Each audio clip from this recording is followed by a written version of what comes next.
My name is Josh Mercer, and I am glad to be here. On the flyer, it says this performance is called Feeling Post, A Little Nightmare. But it's actually called Feeling Post, The First Circle. I have spent the last semester fighting with an idea I had a year and a half ago. It started as a magnificent obsession, a discovery of something that seemed so rare and precious that I should not have been allowed to know about it. Have you ever stumbled into a surprise party while they were still planning it for you, and they would look at you with this dumbfounded look like that wasn't supposed to be a possibility? It's like a glitch in the system. I spend so much time yearning for something that's uniquely mine, and that it seems like I have to run from it when it's here. I'm not supposed to be an archaeologist. No, that's for people who deserve themselves. Happening upon a beautiful, malignant mystery in gestation has terrified me. Completely. All of me. Or at least that's an easy metaphorical way to say why I'm completely terrified all the time. Of course, it's not that simple. But the discovery has sent me into a long-term spiral. I have to do something great with this. If I'm really deserving to be the first or almost first one around here to find this rupture. The problem is that there is, so far, nothing particularly great, either here or there. That's a failure of meaning-making. And so am I. My solution to that evil problem this semester has been to admit the failure. Admit the evil in me. Admit the fact that I don't know what I'm doing with having something perfect and possible for once. So I've gone through a series of dumb experiments to try to confront this world-ending roadblock. I've written 5 plays instead of 1. And that's a defense mechanism. Against me. Against actually trying to do something. Because doing something is the most exhausting thing in the world. I hate doing something. It's humiliating. But because this is now the 6th play I've written for this in the last month, and because it's the last one, I'm going to do the hardest thing. The thing I would rather jump off a bridge than do. The last thing I can think to do. And that is to just tell the story. Because I realized a while ago that I am, among a lot of other things, just desperate for you, me, to understand. The first part of the story starts with a baby girl born on March 13, 1925 in Berlin to a mom and a dad who named her Inge. Before she was 20, she would be drafted into the Nazi labor force, which almost killed her. A house, which she was in with a dog, collapsed on her when it was struck by missiles. And she didn't find her way back to air for 3 days. It was probably at that time that she started writing poems. As I fetched water, a house fell on me. We carried the house, the forgotten dog and I. Don't ask me how, I don't remember. Ask the dog how. The same thing happened to Mom and Dad. She was the one who had to dig their bodies up out from under the earth. Someone had cut her mother's ring finger off. And that was the start of the end. In her life, she married 3 men. There's little to say about the first 2, but in 1953, she met Heiner at a writers' union meeting. He was always writing about workers in factories, about the power of the people under themselves, about history falling apart in the wake of an apocalypse, and about the self burned into charred, empty pieces. Inge had written a lot of poems for children, but now she started writing with him. And in 1959, she and Heiner won the Heinrich Mann Prize for the play they wrote, Die Korrektur. But she was unhappy. For so many reasons, she had never been happy. Her whole life had been marked by those 2 missile strikes in the war, the one that took her parents and the other that almost took her. She had grown up among the aristocrats. Now she and Heiner could barely pay their apartment's rent. They were drifting apart. His career began to grow, and he was slowly becoming the most in-demand playwright in East Germany. He was in the stars, on the street, in everyone's little personal theaters, and in their books and pamphlets, too. But then he wrote a bad play, a communist play, and they kicked him out of the union. And he kept writing still. But the biggest reason for being unhappy was the one that isn't there. Yes, he left her behind in the dust of his success, but she was never really by his side, because she was never really with herself. Everything she writes is about knowing death. Knowing it as an ancestor, as a memory from the last moment, as a legacy, as a future that was already hers. She could never talk to him. She could never talk to herself, really. But she played the accordion in her apartment alone for hours and hours, and she continued to write even though it could not soothe her. Well, I just wanted to be your friend. Just like that. But you put me in the pillory. In the middle of the village. The pond and the meadow.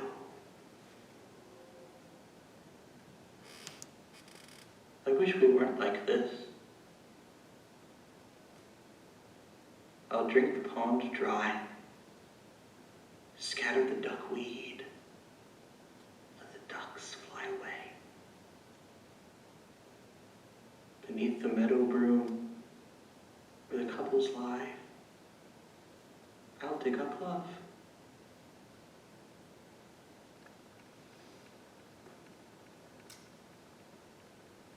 She was alone. It's not clear how many times she attempted. As early as 1959, she knew she was going to do it. He thought about it constantly. He made his peace with it before it even happened because he felt guilty. And he felt jealous of her too. Sitting at the typewriter, leafing through a detective story, going to know at the end what you already know. The smooth-faced aide with the ever-growing stubble is the senator's murderer, and the love of the young sergeant from homicide for the admiral's daughter will be returned. But you won't be skipping one page. Sometimes while turning a page, quick glance at the blank sheet in the typewriter.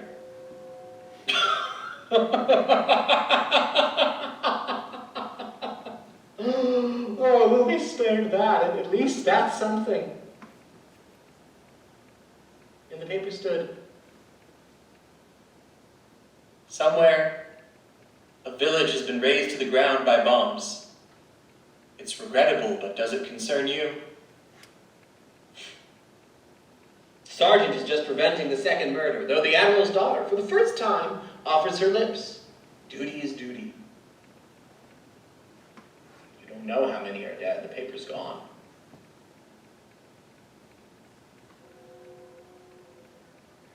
Next door, your wife dreams of her first love. Yesterday, she tried hanging herself. Tomorrow, she'll cut open her arteries, or what do I know? At least she has a goal. She can see that she'll get you one way or another. The heart is a spacious graveyard. The story of Fatima in New Deutschland was so badly written that you had to laugh. The torture is easier learned than describing the torture. The killer is walked into the trap. The sergeant embraces his prize. Now you can sleep. Tomorrow's another day. On June 1st, 1966, he came home to their apartment. She wasn't there. He looked, probably called out her name. He probably heard nothing in response. Only when he stepped out onto their balcony would he see her. She was lying there. Pills and the fumes of a gas oven. She had reached her goal one way or another, just like he said. And he was still so far from his. And when he looked at her, when he saw her there, he knew that it was him. He was the one. He had done it. He had murdered her. She was dead when I got home. She was lying on the kitchen floor, half on her stomach, half on her side, one leg folded inward, as if in sleep, the head close to the door. I crouched down, turned her face out of its profile, and said the name I called her by when we were alone. I had the feeling I was acting. I saw myself leaning in the doorway, half bored, half amused, watching a man who would come home about 3 o'clock in the morning, crouched down on his kitchen floor, bent over a woman, perhaps unconscious, perhaps dead, holding up her head in his hands, taking to her as if to a puppet, for no other audience beside myself. Her face was contorted. The upper row of teeth had an angle behind her unfolded lips as if the jaw was dislodged. As I picked her up, I heard something like a groan that seemed to be coming more from her innards than from her mouth, far away at any rate. I had often seen her lying there as if dead when I came home, and I picked her up in fear, hope that she was dead, and the hideous noise was a comforting sound, an answer. Later, the doctor filled me in, a kind of burping as the result of the change of position, the remaining air pressed out of the lungs by the gas or something like that.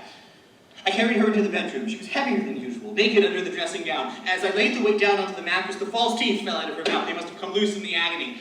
Now I knew what it was that had twisted her face. I didn't know she had false teeth. I went back into the kitchen to turn off the gas oven, and then, after a glance at her empty face to the telephone, thought of my life with the dead woman, and of the various deaths she had been looking for throughout the 13 years that had eluded her, until now, the successful night. She tried it with a razor blade. When she was finished with the artery, she called me, showed me the blood, with a rope after she had locked the door, but hopeful or just absent-minded, she left a window open to which there was access from the roof. With mercury from a thermometer, which she had broken for this reason, with pills, with gas, she would have jumped out of the window off the balcony if only I were in the house. I rang a friend. I didn't want to believe she was dead. In the case for the authorities, then the emergency services. Are you mad? Extinguish the cigarette immediately. Dead. Are you sure? Yes, for at least 2 hours. Alcohol. The heart. Did you not notice? Wait, your wife. Where's the note? What? Did she not even know? Where were you? From when to when? Tomorrow 9 o'clock. 23 summons. The court will be picked up. Autopsy. Don't worry. You won't see anything. Waiting for the hearse in the room next door. A dead woman. The irreversibility of time. Time of the murderer. The present extinguished. The strange world. The past and future. Going into the room next door 3 times. To look at the dead woman 1 more time. 3 times. She is naked. Under the sheet. Growing indifference toward that which my feelings, pain, sorrow, grief, have got nothing to do with anymore. Pull the covers back off the body 3 times. Then will be cut tomorrow off the empty face. For the 3rd time, the sign of the poison. Blue.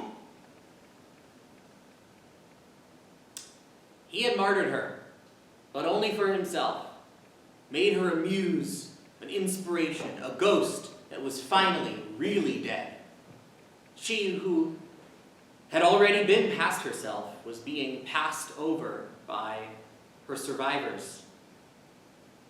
Moon, new moon, your crescent mows our time like grass. After she died, he started killing her history too, writing her out of his youth.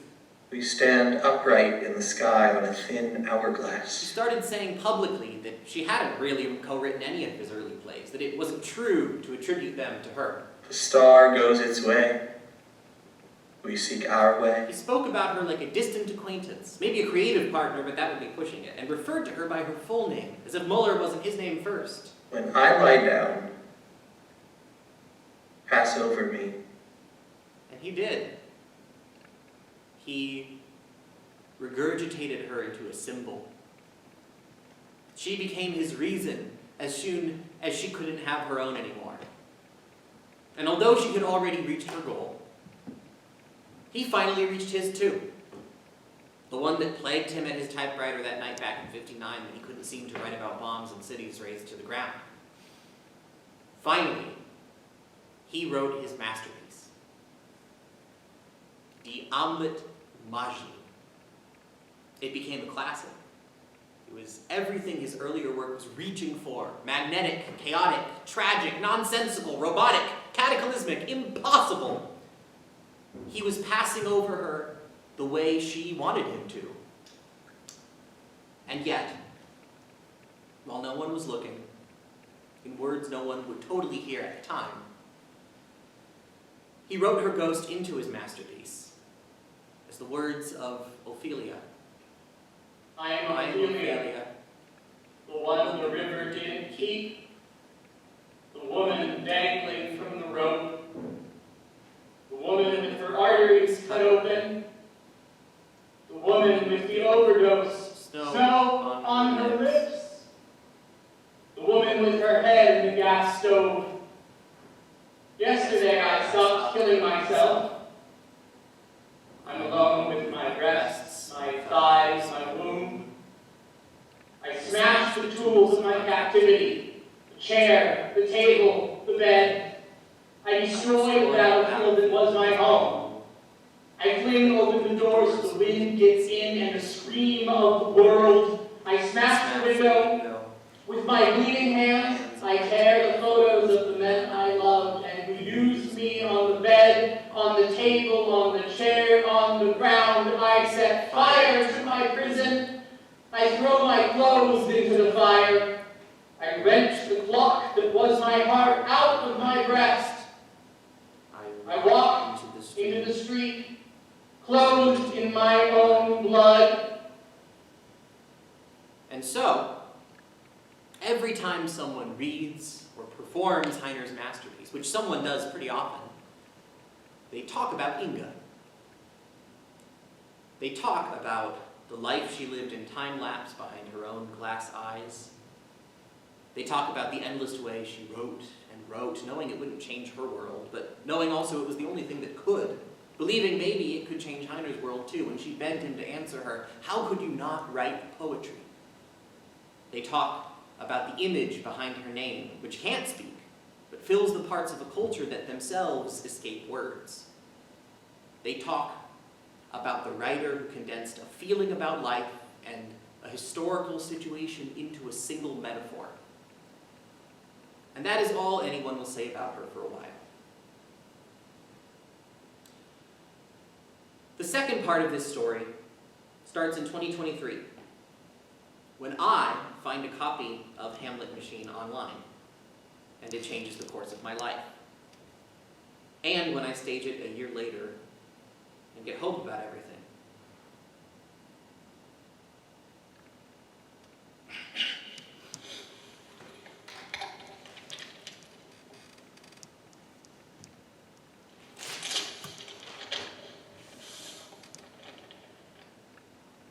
I carry myself. I am the last circle today now. Writing can be dominance, but I can be master myself. Putting cogs and machine parts through ritual for my own learning in a place where I learn nothing more than I should. I can be connected to a dream, but not to a ghost. Ghosts can project themselves into a dream, whether I dreamt it or not. Because I don't need to dream it to have the dream in my possession. The paper is here. I am printing new ones that aren't as interesting, valuable, money's worth. But that is fine for now. I am fine for now. I miss my friends, even though I am not always a good one. Maybe that is why I miss them. Miss myself too. From when I'm not sure. I call myself a chemist. Creation? Appropriation. You knew I was a claimant. You were too. You act me.